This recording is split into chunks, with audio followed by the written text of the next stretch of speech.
അസ്സലാമു അലൈക്കും dear friends. ഇന്നത്തെ നമ്മുടെ സ്പെഷ്യൽ നിങ്ങൾ ആരും ഇതുവരെയും ട്രൈ ചെയ്ത് നോക്കിയിട്ടില്ലാത്ത ഒരു അടിപൊളി വെറൈറ്റി റെസിപ്പിയാണ്. നമ്മുടെ ഈ വീഡിയോ കണ്ടുകൊണ്ടിരിക്കുന്ന സമയത്ത് നിങ്ങൾക്ക് ഇഷ്ടപ്പെടുകയാണെങ്കിൽ ഒന്ന് ലൈക്ക് ചെയ്തേക്കണേ. അതുപോലെ തന്നെ നമ്മുടെ ഈ ചാനൽ ആദ്യമായിട്ട് കാണുന്നവരും ഇതുവരെയും സബ്സ്ക്രൈബ് ചെയ്യാത്തവരും പ്ലീസ് ഒന്ന് സബ്സ്ക്രൈബ് ചെയ്തേക്കണേ. ഞാനിടുന്ന വീഡിയോസ് ഉടനടി കിട്ടുന്നതിനായി സബ്സ്ക്രൈബ് ബട്ടന്റെ തൊട്ടടുത്ത് കാണുന്ന ബെല്ലൈക്കൺ കൂടി ക്ലിക്ക് ചെയ്തിട്ട് ഓൾ എന്ന ഓപ്ഷൻ എനേബിൾ ചെയ്യാനും മറക്കല്ലേ. ആദ്യം തന്നെ ഇതിനായിട്ട് ഞാൻ അത്യാവശ്യം വലിപ്പമുള്ള ഒരു പച്ച പപ്പായ എടുത്തിട്ടുണ്ട്. ഈ പപ്പായ ഒന്ന് കഴുകി വൃത്തിയാക്കി എടുത്തതിന് ശേഷം അതിന്റെ തൊലിയെല്ലാം ഒന്ന് പീലർ വെച്ചിട്ടോ കത്തി വെച്ചിട്ടോ ചെത്തി മാറ്റിയതിന് ശേഷം കഷ്ണങ്ങളായിട്ട് കട്ട് ചെയ്തെടുക്കുക. ഇപ്പൊ ഇതാ പപ്പായയുടെ തൊലിയെല്ലാം മാറ്റിയതിന് ശേഷം ഒന്നുകൂടി ഒന്ന് കഴുകി വൃത്തിയാക്കി എടുത്തിട്ടുണ്ട്. ഇനി ഈ പപ്പായ നമുക്കൊന്ന് ഗ്രേറ്ററിൽ വെച്ചിട്ട് ഗ്രേറ്റ് ചെയ്തെടുക്കാം. പപ്പായയുടെ കഷ്ണങ്ങളെല്ലാം ഇതുപോലെ ഒന്ന് ഗ്രേറ്റ് ചെയ്തെടുക്കുക. വലിയ ഹോളിൽ കൂടെ വേണം ഇതുപോലെ ഗ്രേറ്റ് ചെയ്തെടുക്കാം. നീളത്തിൽ ഗ്രേറ്റ് ചെയ്തെടുക്കുക.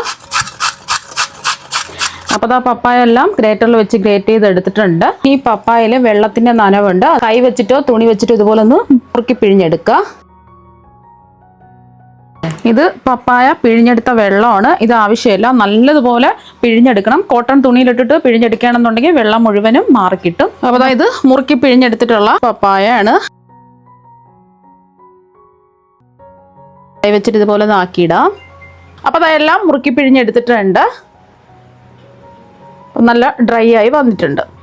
ഇനി ഇതിൽ എത്രത്തോളം വെള്ളം പിഴിഞ്ഞെടുക്കാൻ പറ്റുന്നോ അത്രത്തോളം നല്ലോണം വെള്ളം പിഴിഞ്ഞെടുക്കുക. കോട്ടൺ തുണിയിലൊക്കെ ആണെന്നുണ്ടെങ്കിൽ പെട്ടെന്ന് തന്നെ വെള്ളം മാറി കിട്ടും. ഒരു പപ്പായ അല്ലേ എടുത്തിട്ടുള്ളൂ, അപ്പോൾ ഇത്രയും കുറച്ചധികം ഉണ്ട്. അപ്പോൾ അതുകൊണ്ട് ഇതിലേക്ക് 1 ടീസ്പൂൺ നമുക്ക് കായപ്പൊടി ചേർത്ത് കൊടുക്കാം. 1 ടീസ്പൂൺ തന്നെ വേണം, കുറച്ചധികം ഉണ്ടല്ലോ. കുറച്ച് ക്വാണ്ടിറ്റിയിലാണ് നിങ്ങൾ തയ്യാറാക്കുന്നതെങ്കിൽ 1/2 ടീസ്പൂൺ ചേർത്ത് കൊടുത്താൽ മതി.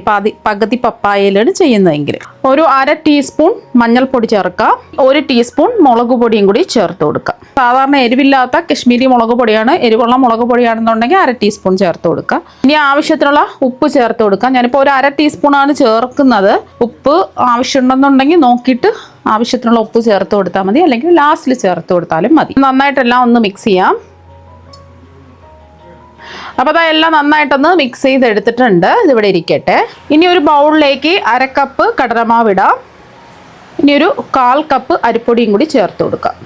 ഇനി പൊടിക്ക് ആവശ്യമായിട്ടുള്ള ഉപ്പ് ചേർക്കാം. ഒരു 1/4 ടീസ്പൂൺ ഉപ്പും ഒരു 1/4 ടീസ്പൂൺ മഞ്ഞൾപ്പൊടിയും കൂടി ചേർത്തിട്ട് ഒന്ന് മിക്സ് ചെയ്യാം. കടലമാവും അരിപ്പൊടിയും നന്നായിട്ടൊന്ന് മിക്സ് ആവണം. പിന്നൊരു കാര്യം, കടലപ്പൊടി അരിച്ചിട്ട് വേണം എടുക്കാൻ. ചെറിയ ചെറിയ കട്ടകളുണ്ടാവും. അപ്പോൾ അതാ ഒന്ന് മിക്സ് ചെയ്ത് എടുത്തിട്ടുണ്ട്. ഇനി ഇതിലേക്കാണ് മിക്സ് ചെയ്ത് വെച്ചിരിക്കുന്നത് മുഴുവനും അങ്ങ് ചേർത്ത് കൊടുക്കാം. ഇതിൽ പൊടികളെല്ലാം ഒന്ന് കോട്ടായി കിട്ടണം. നമ്മൾ അരിപ്പൊടി ചേർത്ത് കൊടുത്തത് നല്ലോണം ക്രിസ്പിയായി കിട്ടാൻ വേണ്ടിയിട്ടാണ്. അപ്പോൾ അതെല്ലാം ഒന്ന് മിക്സ് ചെയ്ത് എടുത്തിട്ടുണ്ട്. നമ്മൾ ഇട്ട് കൊടുത്ത മാവുമായിട്ട് യോജിച്ച് വന്നിട്ടുണ്ട്. ഒട്ടും തന്നെ മാവിൻ്റെ അംശമില്ല. നിങ്ങൾക്ക് ഈർപ്പം തോന്നുകയാണെന്നുണ്ടെങ്കിൽ, ഒട്ടിപ്പിടിച്ചിരിക്കുകയാണെന്നുണ്ടെങ്കിൽ, പപ്പായൊക്കെ ഒട്ടിപ്പിടിച്ചിരിക്കുകയാണെന്നുണ്ടെങ്കിൽ നിങ്ങൾ എന്ത് ചെയ്യുക, കുറച്ചും കൂടെ പൊടികൾ ചേർത്തിട്ട് ഒന്ന് മിക്സ് ചെയ്ത് എടുക്കുക. പിന്നെ പൊടി എന്നുണ്ടെങ്കിൽ ഒരു അരിപ്പയിൽ കൂടെ, വലിയ ഹോളുള്ള അരിപ്പയിൽ കൂടെ അരിച്ചിട്ട് എടുക്കുക. ഇപ്പം പൊടിയൊന്നുമില്ല, എല്ലാം കോട്ടായി കിട്ടിയിട്ടുണ്ട്. അപ്പോൾ അതാ ഒരു കടായിൽ കുറച്ച് എണ്ണ ഒന്ന് ചൂടാക്കാൻ വെച്ചിട്ടുണ്ട്. എണ്ണ ഒന്ന് ചൂടായതിന് ശേഷം ഇതിലേക്ക് ഒരു അരിപ്പ വെച്ച് കൊടുക്കാം. അപ്പോൾ എണ്ണയിലേക്ക് വെച്ച് കൊടുക്കുന്നത് സ്റ്റീലിൻ്റെ അരിപ്പയായിരിക്കണം. ഇതിലേക്ക് ഒരു 1/2 കപ്പ് നിലക്കടല ഇട്ടൊന്ന് നമുക്ക് ഫ്രൈ ചെയ്തെടുക്കാം. ഇതിപ്പോൾ ഞാനിപ്പോൾ പച്ച നിലക്കടലയാണ് എടുത്തിട്ടുള്ളത്. റോസ്റ്റ് ചെയ്ത നിലക്കടലാണെന്നുണ്ടെങ്കിൽ ഒരു 30 സെക്കൻഡൊക്കെ ആകുമ്പോൾ തന്നെ റോസ്റ്റായി കിട്ടും. പെട്ടെന്ന് തന്നെ റോസ്റ്റായി കിട്ടും. മീഡിയം ഫ്ലെയിം വെച്ച് കൊടുക്കുക. അപ്പോൾ മീഡിയം ഫ്ലെയിമിൽ വെച്ചിട്ട് 1 മിനിറ്റ് ഒന്ന് ഫ്രൈ ചെയ്ത് എടുത്തിട്ടുണ്ട്. നിലക്കടലയുടെ നിറമൊക്കെ മാറിയിട്ടുണ്ട്. അപ്പോൾ ഇതിൻ്റെ ചൂട് മാറിക്കഴിയുമ്പോൾ നല്ലോണം ക്രിസ്പിയായി കിട്ടും. ഇത് മാറ്റി വയ്ക്കാം. വീണ്ടും അരിപ്പ വെച്ച് കൊടുക്കാം. ഇതിലേക്ക് 1/2 കപ്പ് പൊട്ടുകടല ഇട്ട് കൊടുക്കാം. നിങ്ങൾക്ക് എത്രയാണോ വേണ്ടത് അതിനനുസരിച്ച് പൊട്ടുകടലയും നിലക്കടലയൊക്കെ എടുത്താൽ മതിയാവും. ഇതൊരു 30 സെക്കൻഡൊക്കെ ആകുമ്പോൾ റെഡിയായി കിട്ടും. ഇത് നമുക്ക് മാറ്റി വയ്ക്കാം. അപ്പോൾ നമ്മൾ പപ്പായ പൊടിയൊക്കെ ചേർത്ത് മിക്സ് ചെയ്ത് വെച്ചില്ലേ, അത് നമുക്ക് ഈ എണ്ണയിലേക്ക് ഇട്ട് കൊടുക്കാം. മീഡിയം ഫ്ലെയിം വെച്ച് കൊടുക്കുക. പെട്ടെന്ന് തന്നെ റെഡിയായി കിട്ടും. കുറച്ചായിട്ടിട്ട് ഫ്രൈ ചെയ്യാം. ഇതിലേക്ക് ഞാൻ ഒരു 10 വെളുത്തുള്ളി അരികൾ അതിൻ്റെ മേൽഭാഗത്തുള്ള തൊലി മാറ്റിയിട്ട് ഒന്ന് ചതച്ചെടുത്തിട്ടുള്ളതാണ്. 10 അല്ലി വെളുത്തുള്ളി അല്ലികളാണ് എടുത്തിട്ടുള്ളത്. ഒന്ന് ഇളക്കി കൊടുക്കാം. ഫ്ലെയിം കുറച്ച് വെക്കരുത്, മീഡിയം ടു ഹൈ ഫ്ലെയിം വെക്കുക. വെളുത്തുള്ളിയൊക്കെ ചേർത്ത് കൊടുത്തതുകൊണ്ട് നല്ലൊരു മണമായിരിക്കും. നല്ലോണം ഒന്ന് മൊരിഞ്ഞ് പെട്ടെന്ന് തന്നെ മൊരിഞ്ഞ് കിട്ടും. ഇപ്പോൾ അത് നല്ലോണം മൊരിഞ്ഞ് വന്നിട്ടുണ്ട്. കയ്യിൽ പിടിച്ച് നോക്കുന്ന സമയത്ത് നമുക്കറിയാൻ പറ്റും, പൊടിഞ്ഞു വരും. ഇത് മാറിയിട്ട് നമ്മളിതുപോലെ പിടിച്ച് നോക്കുന്ന സമയത്ത് നല്ല മൊരിഞ്ഞിരിക്കും. എണ്ണയിൽ നിന്ന് അങ്ങ് കോരി മാറ്റാം. രണ്ടാമത്തെ ബാച്ചും ഇട്ട് കൊടുക്കാം.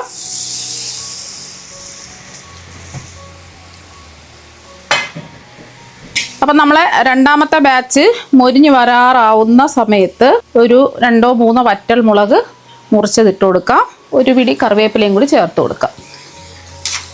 എന്നിട്ട് ഒന്ന് ഫ്രൈ ചെയ്തെടുക്കാം. വേണമെന്നുണ്ടെങ്കിൽ നേരത്തെ നിലക്കടലയും പൊട്ടുകടലയൊക്കെ ഫ്രൈ ചെയ്തതിന് ശേഷം വേണമെന്നുണ്ടെങ്കിൽ എണ്ണയിലിട്ട് മൂപ്പിക്കാം.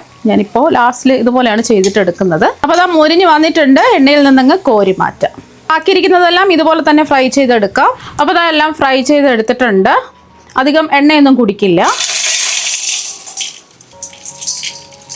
ഇപ്പോൾ കണ്ടില്ല, ഇടുമ്പോൾ തന്നെ നിങ്ങൾക്ക് മനസ്സിലാക്കാൻ പറ്റും നല്ല ക്രിസ്പി ആയിട്ടാണ് ഇരിക്കുന്നത്. ഇനി ഇതിലേക്ക് നമ്മൾ ഫ്രൈ ചെയ്ത് വെച്ച നിലക്കടലയും പൊട്ടുകടലയും കൂടെ ഇതിലേക്ക് അങ്ങ് ചേർക്കാം. ഇനി ഇതിലേക്ക് നമ്മൾ ഒരു 1/2 ടീസ്പൂൺ കായപ്പൊടി അങ്ങ് ചേർക്കാം. കൂടി പോവുകയൊന്നുമില്ല. നമ്മൾ ആദ്യം 1 ടീസ്പൂൺ കായപ്പൊടി പപ്പായ മിക്സ് ചെയ്ത സമയത്ത് ചേർത്തിട്ടുണ്ടായിരുന്നു. പക്ഷെ അധികം മാവൊക്കെ ചേർന്നപ്പോൾ ആ കായപ്പൊടിയുടെ ഒരു ടേസ്റ്റ് കുറഞ്ഞിട്ടുണ്ട്. കായപ്പൊടി ടേസ്റ്റ് കുറച്ച് വേണമെന്നുണ്ടെങ്കിൽ മാത്രം കായപ്പൊടി ചേർത്ത് കൊടുക്കുക. ഉപ്പ് നോക്കിയിട്ട് കുറവുണ്ടെന്നുണ്ടെങ്കിൽ ഉപ്പ് ചേർത്ത് കൊടുക്കുക. ഞാനിപ്പോൾ 1/4 ടീസ്പൂൺ ഉപ്പ് ചേർക്കുന്നുണ്ട്. ഉപ്പ് കുറവായത് കൊണ്ടാണ് ചേർത്ത് കൊടുത്തത്. രുചിച്ച് നോക്കിയിട്ട് ആവശ്യത്തിനുള്ള ഉപ്പ് ചേർത്ത് കൊടുക്കുക. പിന്നെ ഇതിലേക്ക് ഞാനിപ്പോൾ 1 ടീസ്പൂൺ കശ്മീരി മുളക് പൊടിയും കൂടെ ചേർത്ത് കൊടുക്കുന്നുണ്ട്. രുചിച്ച് നോക്കിയപ്പോൾ ടേസ്റ്റ് കുറവായത് കൊണ്ടാണ് കശ്മീരി മുളക് പൊടി ചേർത്ത് കൊടുത്തിട്ടുള്ളത്. പിന്നെ നമ്മുടെ നിലക്കടലയിലും പൊട്ടുകടലയിലും ഒന്നും ചേർത്തിട്ടില്ല, വെറുതെയാണ് ഫ്രൈ ചെയ്തെടുത്തിട്ടുള്ളത്. ആദ്യം ഇതൊന്ന് മിക്സ് ചെയ്യുക. എന്നിട്ട് എല്ലാം ഒന്ന് മിക്സ് ചെയ്തെടുക്കാം. പൊട്ടുകടലയും നിലക്കടലയും ഒന്ന് മിക്സ് ചെയ്തതിന് ശേഷം മൊത്തത്തിൽ അങ്ങ് മിക്സ് ആക്കാം. അപ്പോൾ വെറുതെ കിട്ടുന്ന പപ്പായ വെച്ചിട്ട് നമുക്ക് ഈസി ആയിട്ട് ഇതുപോലെ മിക്സർ റെഡിയാക്കി എടുക്കാൻ പറ്റും. നല്ല അടിപൊളി ടേസ്റ്റാണ്. കുട്ടികൾക്കൊക്കെ വൈകിട്ട് സ്കൂൾ വരുന്ന സമയത്ത് ഇതുപോലെ ചെയ്ത് കൊടുക്കുക. അപ്പോൾ പപ്പായ വെച്ചിട്ട് ഇതുപോലെ ഒരു പ്രാവശ്യം ഒന്ന് ട്രൈ ചെയ്ത് നോക്കുക. തീർച്ചയായും നിങ്ങൾക്ക് എല്ലാവർക്കും ഒരുപാട് ഇഷ്ടമാകും. അപ്പോൾ നമുക്ക് മറ്റൊരു വെറൈറ്റി വീഡിയോ ആയിട്ട് വീണ്ടും കാണാം. താങ്ക്